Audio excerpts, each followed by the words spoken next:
안녕하세요. 구글 뉴스 읽기 올디스 but goodis입니다. 오늘 살펴볼 기사는 Federal Chair Jerome Powell warns of long road ahead to recover millions of lost jobs.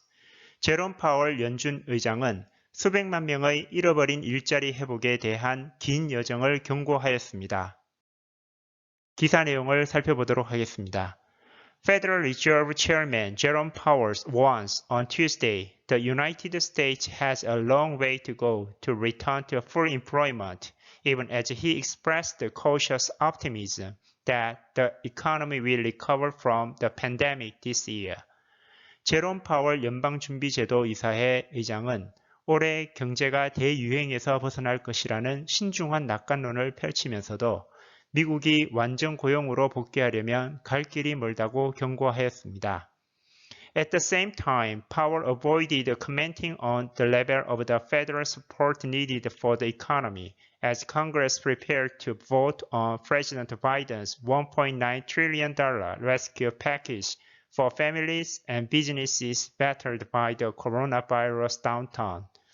이와 동시에 파월 의장은 의회가 코로나 바이러스 침체로 타격을 입은 가족과 기업에 위한 바이든 대통령의 1조 9천억 달러, 한화 약 2,100조 원 규모의 구제안에 대한 표결을 준비하면서 경제에 필요한 연방정부의 지원 수준에 대한 언급을 피하였습니다.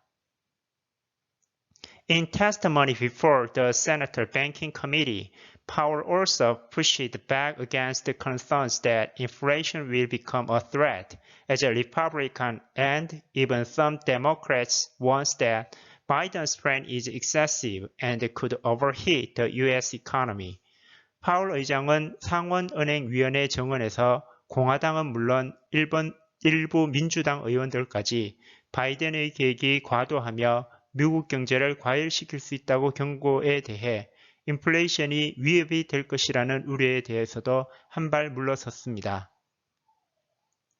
While we should not underestimate the challenges we currently face, developments pointed to an improved outlook for the late this year, Powell said.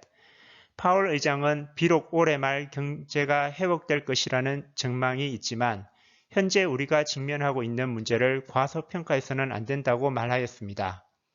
Once we get this pandemic under control, we could be getting through this much more quickly than we had feared, and that would be terrific, he added, referring to a sharp decline in new infections in recent weeks and the rollout of vaccinations. 그는 최근 몇 주 동안 신종플루가 급격히 감소하고 백신 접종이 확대되는 것을 언급하며 이 유행병이 통제되면 우리가 생각했던 것보다 훨씬 더 빨리 이 전염병을 극복할 수 있을 것이며 이것은 정말 굉장할 것이라고 덧붙였습니다. 파월 의장은 23일 미국 상원은행위원회 청문회에 출석해 경기 회복세가 아직도 고르지 않고 완전하지 않으며 앞으로 나아갈 길 역시 상당히 불확실한 상황이라고 말했습니다. 이에 미국의 고용과 물가 수준이 여전히 목표치를 밑돌고 있다며 초저금리와 대규모 자산 매입을 통한 양적 완화 기조를 유지하겠다는 뜻을 밝혔습니다. 이코노믹 타임즈에 따르면 그는 완전 고용과 목표치인 2% 수준의 인플레이션에 도달할 때까지 현재의 제로금리 수준을 금리 정책을 유지할 것이라며 이 사실을 강조하였습니다.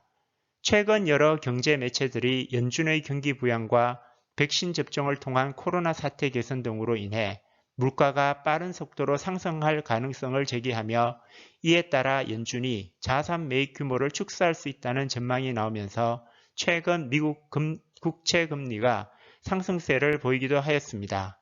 이 같은 전망에 대해 파월 의장은 여전히 미국의 경기 회복세와 물가 상승 속도가 더딘 흐름을 보이고 있다며 현재의 통화 정책을 당분간 유지하겠다는 뜻을 재차 강조하였습니다. 그러나 미국은 언제든 자국 내 경제의 회복 지침이 가시화되고 인플레이션 조짐이 보인다면 연준은 금리를 조절하며 연준의 역할을 충실히 실행할 것입니다. 이상으로 구글 뉴스 읽기 올디스 but goodis였습니다.